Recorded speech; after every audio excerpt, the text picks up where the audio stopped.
Hey, it's so good to be with you this weekend, Pewaukee Online. Thank you for being here with us. Hey, we are officially, it feels like transitioning into summer. Anybody excited? Everybody ready for summer? I am too. I don't know if it's just my job here, but as we move into summer, all I can think about is summer camps. Summer camps. Anybody go to a summer camp when they were younger or recently? Man, summer camp we're all about it here at Riverglen. We have all different kinds of camp opportunities for all ages. If you've got littler kids, we've got our first ever summer blast. We're launching a brand new summer camp for kids this year in July. They spend the afternoon, the morning here, running around, learning about Jesus, making memories. Our middle schoolers headed a couple hours up north, doing the same thing. All of the classic summer fun activities, while also learning about Jesus, building relationships. And our high schoolers, for the third year in a row, are headed to CIY Move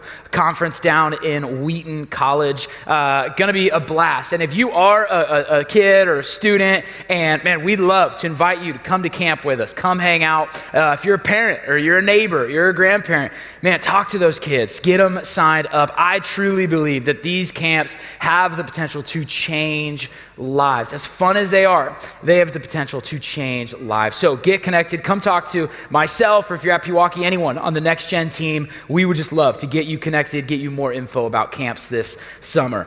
But one of the most iconic camp activities is the Blob. Anybody familiar with this? This is what the Blob looks like if you haven't done it or seen it before. It's out on the lake. Anybody ever done the Blob? Anybody been brave enough to go after the Blob? So here's how it works. Person one jumps down, they climb out to the edge, while person two waits at the highest point, waiting for the lifeguard's thumbs up or green light, and then jump with everything they got, sending that poor middle schooler up into space, high-fiving Jesus, and they come cannonball down back into the water. It is incredible. It's fantastic. This one year at camp, I was kind of designated launcher. There was like a line of kids like, can you launch us? I'm like, yes, okay, all right, I'll do it. Always the launcher, never the launched, whatever. So I'm launching all of these kids into the water, and it's like kind of exhausting.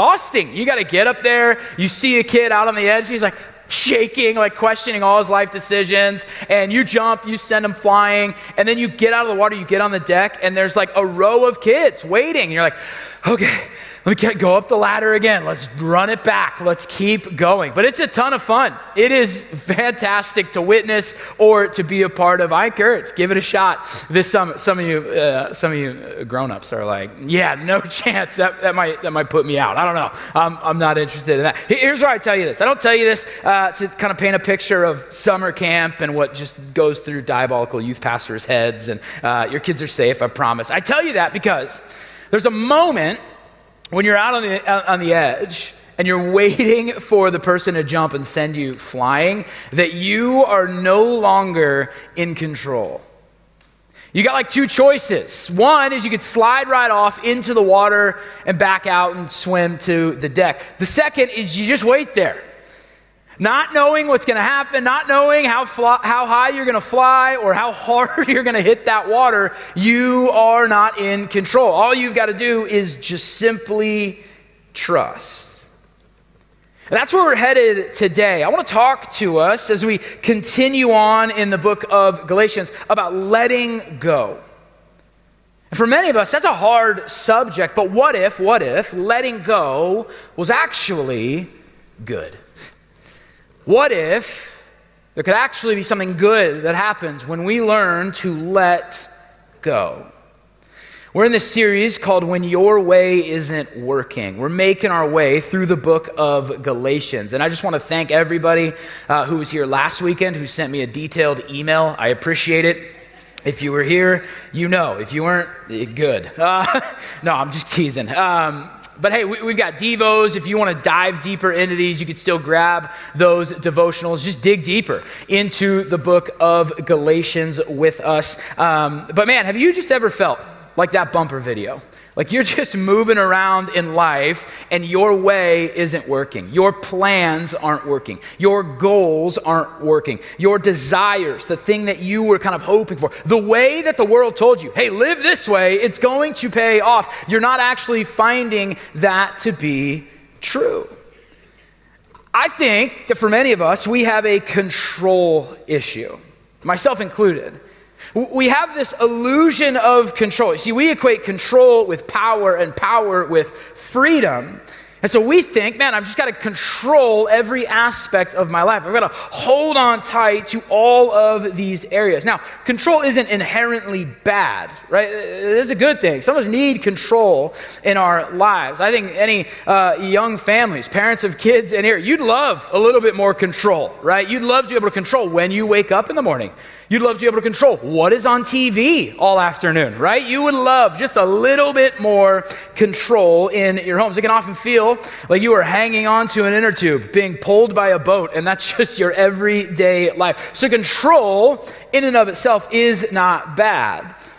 But this illusion of control, that man, I just need to control everything, and then all of my problems will go away, can be damaging. And in our pursuit of control, I just wonder, what has it cost us?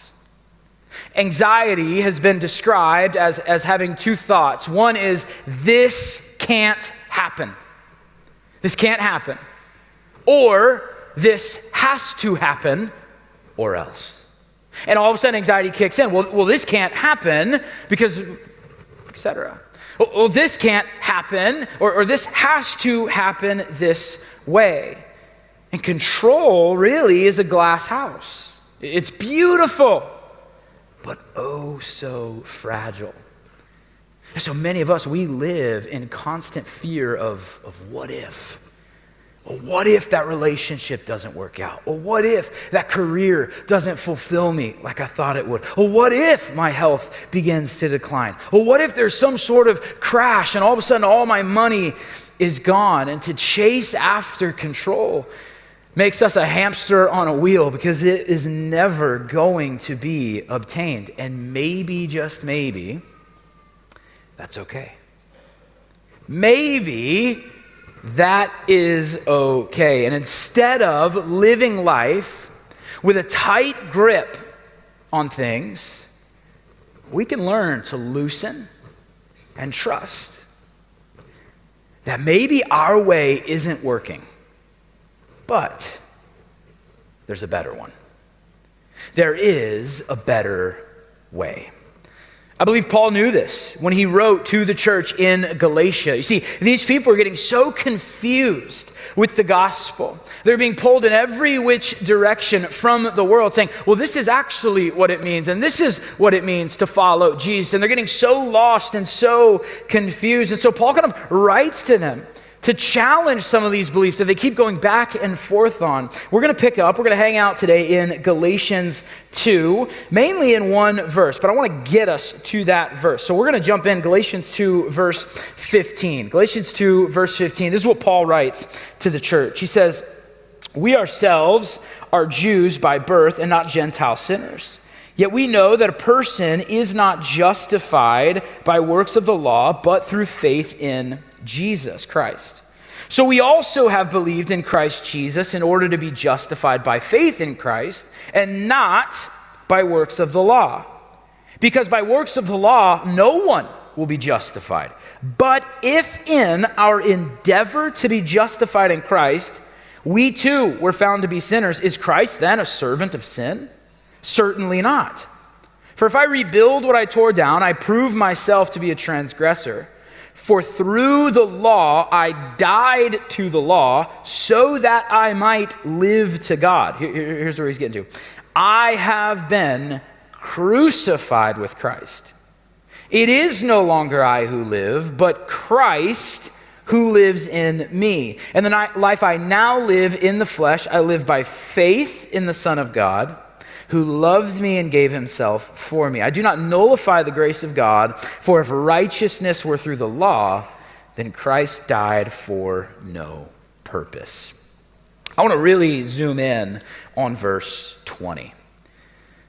This very popular verse, maybe you've heard it, this verse that it seems like Paul is kind of building to this kind of epic line. And we're just going to walk through it. He first begins, he says, I have been crucified with Christ. So what does this mean? Was Paul there? Did Paul die on the cross with Jesus? Did he have his own cross? What is he saying? Are we too crucified? So here's the question. What died on the cross? Obviously, Jesus. But what died with him? What died on the cross? Was there something else? I believe there's a few things. There was death to sin and shame and, well, death. Death to death happened on the cross. Jesus conquers sin and shame and death forever, but also death to the law. Ben touched on this last week. See, the church in Galatia, they're getting so caught up in the Old Testament law. They're struggling with the question of, well, what truly saves me? Is it these things that I've been trying to follow? Is it this Old Testament law that we were held to? Or is it simply Jesus' work on the cross? What saves me? One commentary puts it this way. They say, Paul anticipated a question from those who disagree with him. Well, Paul, when did you die to the law? You look alive to me. And Paul was happy to answer, I have been crucified with Christ.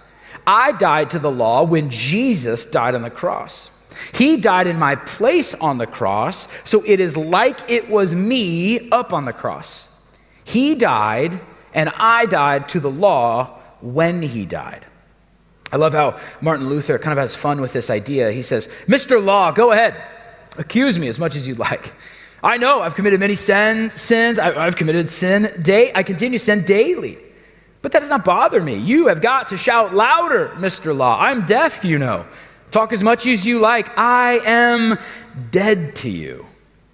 If you want to talk to me about my sins, go and talk to my flesh. Belabor that, but don't talk to my conscience. He says, my conscience is a lady and a queen. It has nothing to do with the likes of you, because my conscience lives to Christ under another law, a new and better law, the law of grace. And he's kind of having fun with that, right? A little tongue-in-cheek. But what they're both getting at is that there was a death on the cross. Not just to sin and to the law, but to ourselves. And many of us struggle with this idea because for many of us, we carry so much shame and guilt from our old self, for things that our old self has done. We carry that. We live in that. I was at a wedding not long ago for a friend I've known for 15 years, since we were in middle school. And we're at the wedding, and her dad was talking to me about what I'm doing these days and where I'm working. And I remember his reaction going, Garrett's a pastor now? What? Man, I remember when you, and I was like, well, okay, all right, pump the brakes, man. Like, you ain't got to rehash all those things, you know what I mean? Keep it down. Like, what are you doing? Okay, hey, watch it, you know? And part of me at first was like a little embarrassed. I'm like, what do you mean? Why are you so surprised? But then I was also kind of like, I kind of love that. Like, because that's the gospel. That's the life of Paul. This guy who's running around killing Christians and now is spreading Christianity like a wildfire. See, he is and I am and we are living proof that God can use anyone. That you're never too messed up, that you're never too far gone, not for the Old Testament law, because you're never going to meet that standard, but for the grace of God. See, the good news of the gospel is that there's a new standard. There's a new measurement. And that old me is dead and gone. We have been crucified with Christ. Our sin, the law, no longer has a hold over me. It is Christ crucified that is my saving grace. But there's going to be a cost. Paul continues, he says, I've been crucified with Christ. It is no longer I who live. What's he talking about? This is a complete surrender. Dietrich Bonhoeffer said it so well. He says, when Christ calls a man, he bids him come and die. So the question is, have we died to ourselves? You know, many of us, we live life with Jesus as a passenger in our life. I'm gonna bring Steve out here. Steve's gonna help me with something. Give it up for Steve, everybody. Steve's gonna take a ride with me. Yeah, Steve is gonna be playing Jesus today, okay? Steve is playing God, kind of a high bar, but it's okay. There's grace, right? There's grace for that. So take a seat. This is our life, right? We've got Jesus in the car. We're all in, man. We go to church. Maybe we got baptized. We're cruising. We're cruising through life. Jesus is in the passenger. It's good to have you, man. How's it going? Hey, did you bring drinks? You got snacks? Anything? All right, okay, cool. Hey, I'll let you know if I need any advice, but I'm just gonna kind of do my thing, you know what I mean? And I appreciate you being here, right? And so we go and we're chilling. We're like, hey, should we get off here? No? I'm gonna get off. I like this exit. I think I'm gonna go that route. But you know what? Let me know if it gets bad. I'll kind of, hey, can we do the radio? You want to turn it up a little bit? That'd be great, man. Can you control that? Hey, a little more air, please. A little more air. Actually, no, and we just kind of, right, Jesus, he's riding with us. He's in our lives. We ask for some input. Am I going too fast? Should I slow down, right? What do you think? And he's just hanging. He's hanging with us. And this isn't all bad. And maybe we've gotten to this moment of surrender where we say, you know what, Jesus, it's better. Man, I think you should have a turn driving this thing. So we do this. We change the song. Jesus, take the wheel. And he's, in the car and we're cruising, and we're like, oh, this is kind of nice. Get my big buddy or something and put my feet up on the dash and window down. And I'm like, this is kind of cool. Jesus is driving and I'm chilling and hey, actually, no, I kind of want to get off at that exit. I kind of thought that career path was gonna be good for me. If you wouldn't mind, could you just real quick get off? Okay, never mind. Okay, we're not going to that. Okay, that's not my dream. Okay, anymore. Hey, that relationship. I want to get in that relationship. That seems good. Okay, cool. No, okay, all right. Hey, if you could just real quick, let me do. There you go. Let's get in this lane at least a little bit. You know what I mean? And we're enjoying life and it's good. It's like, things get a little bumpy, difficult weather. We're like, Jesus, it seems like you're going a little too slow. I feel like you could really hit on the gas and speed up this part of life. I'm not really having fun. Could you just, foot to the floor, Jesus, come on, let's go. We're trying to, grab it. Anybody remember this when your driver's ed instructor, mine had to use this a lot, but they had brakes on their side. You remember this? And Jesus is going, you're like, I'm going to pump the brakes here. I'm going to step in and be like, you know what, maybe not. Hey, let's just stop. Jesus, let's switch. I like it better when you're over there because it's just a little scary. You were taking me great places, but that's good. And you're here and I'm here and I'll just let me know, if there's anything else. And I'll let you know if I need anything, right? And we live our lives riding with Jesus. Give it up for Steve. Thanks for helping me. Appreciate it. Here's the truth. For many of us, our life looks like that. And for some of you, you're like, well, that doesn't seem that bad. Like, at least he's in the car, Yeah. You got me there, right? Here's the truth. Jesus is not some passenger on our journey. He is Lord and leader of it. And following Jesus is not about getting him to ride shotgun. It is about letting him call the shots. And many of us, we show up to church, we check the box, we do the thing. We've unlocked the car, he's in, he's riding with us. We care about some of the things he cares about. And Jesus has a seat, but Jesus needs to be steering. He needs to be the one leading in my life. He needs to be the one in complete control. I love this quote from Francis Chan. He says, some people have, in a sense, asked God to join them on their life journey, to follow them wherever they feel they should go, rather than following him as we are commanded. The God of the universe is not something we can just add to our lives and keep on as we did before.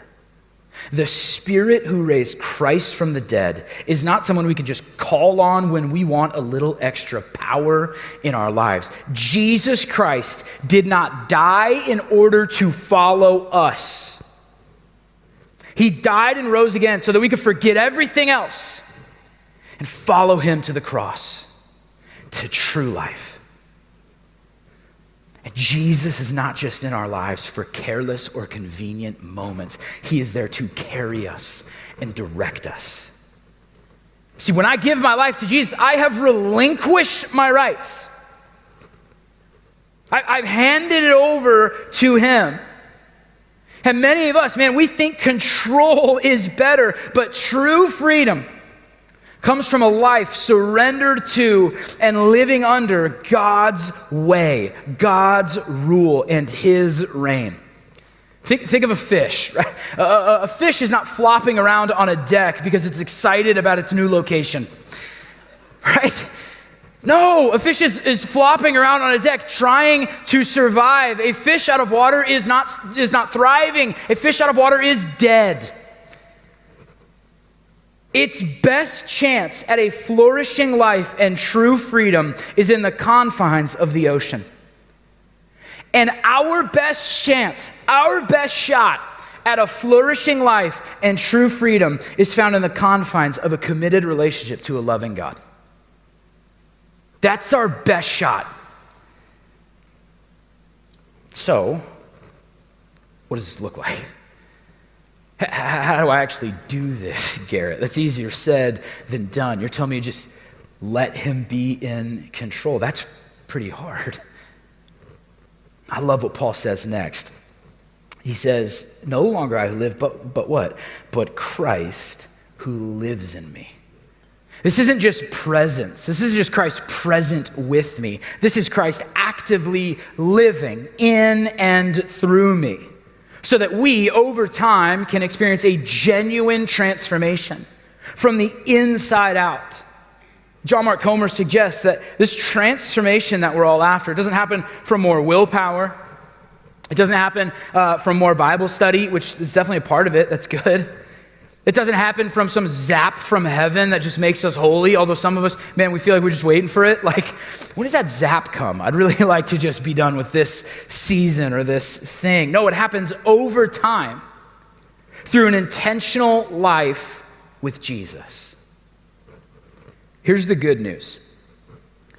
If the salvation that I needed can only come by Christ's work on the cross, then the transformation that I need, the process of becoming more like him, also only happens because of him.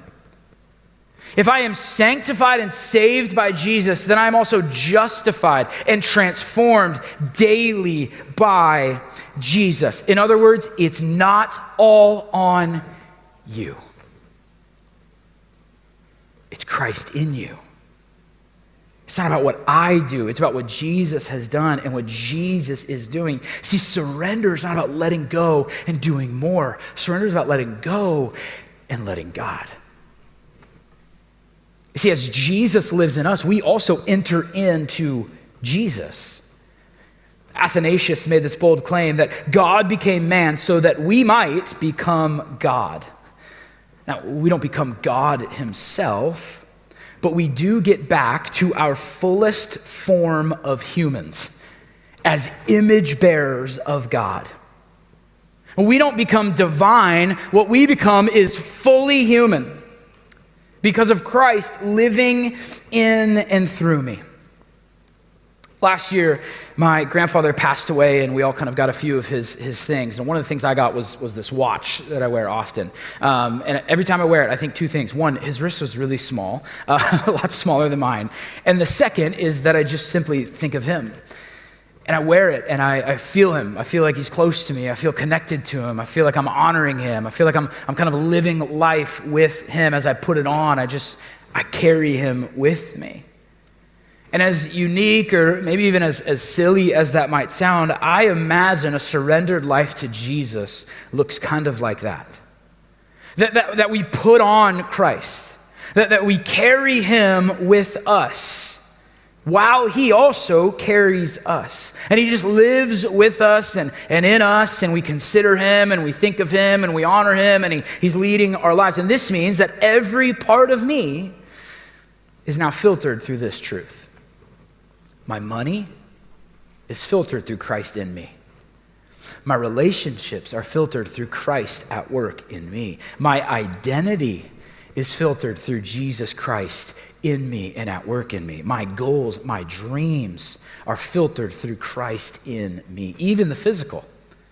Teresa of Avila has this poem titled "Christ Has No Body," in which she writes, "Christ has no body but yours.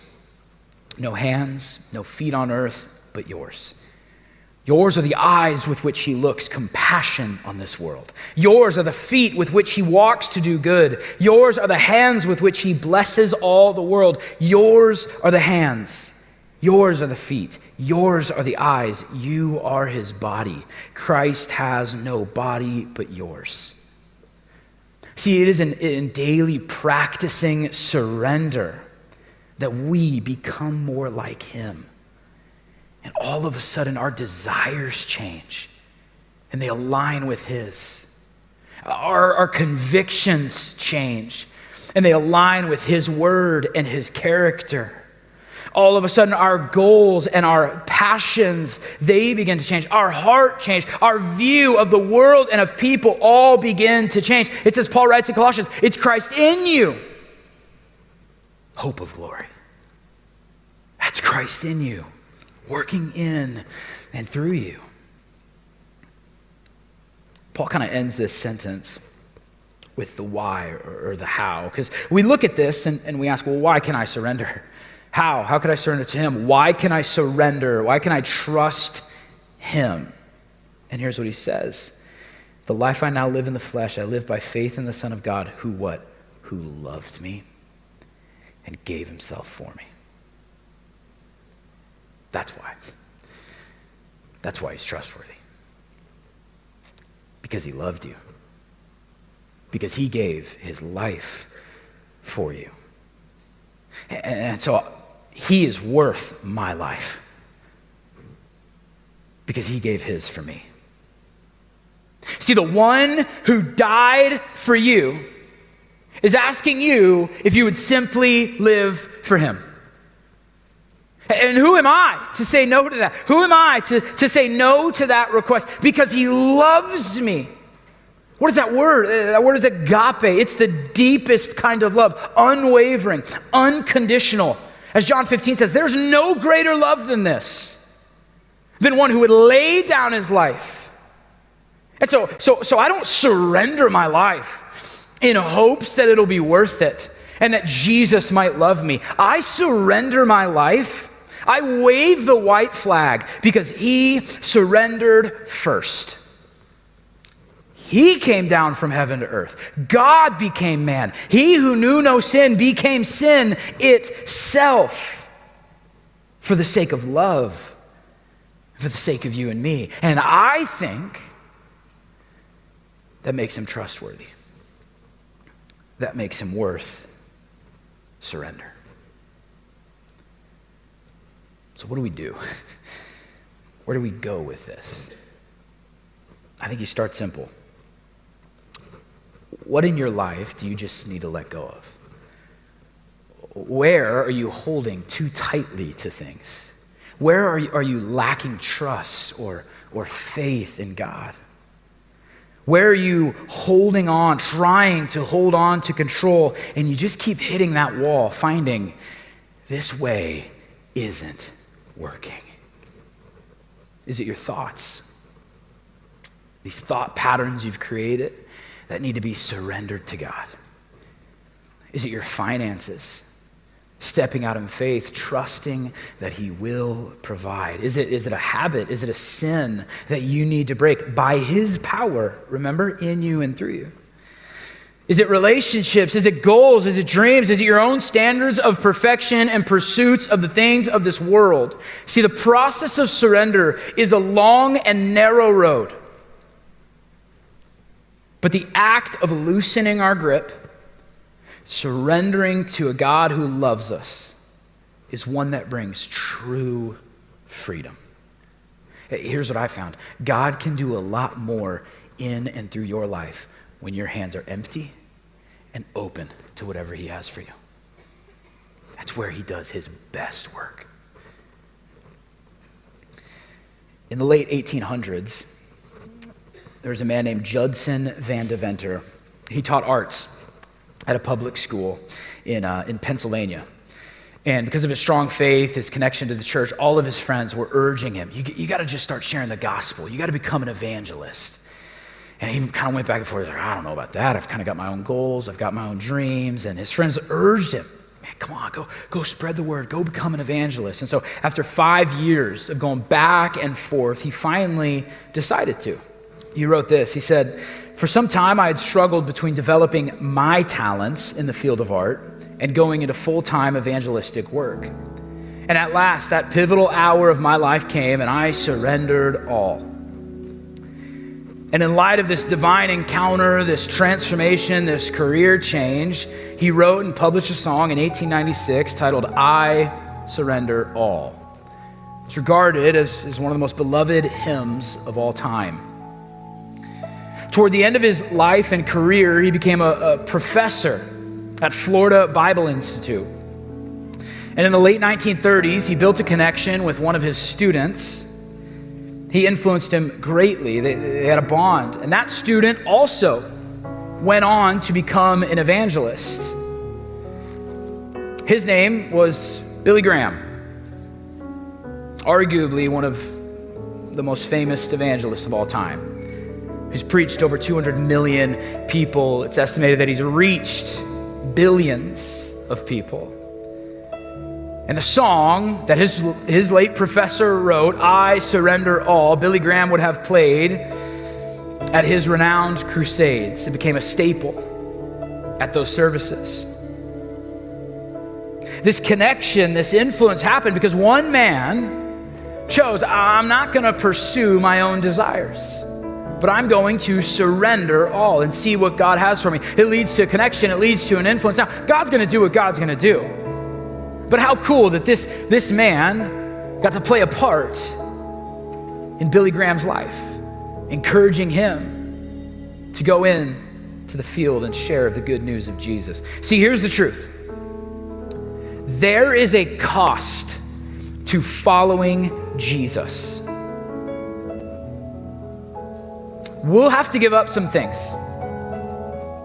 Some desires, some preferences, some passions that we have, some things, some dreams that we have for our life. But there is also a cost to not following Jesus.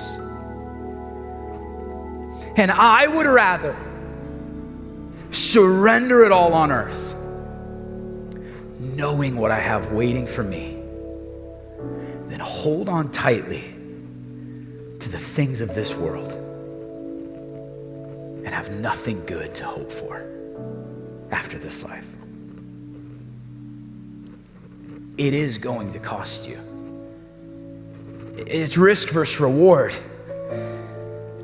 But I promise you, it'll be the biggest payoff you'll ever have.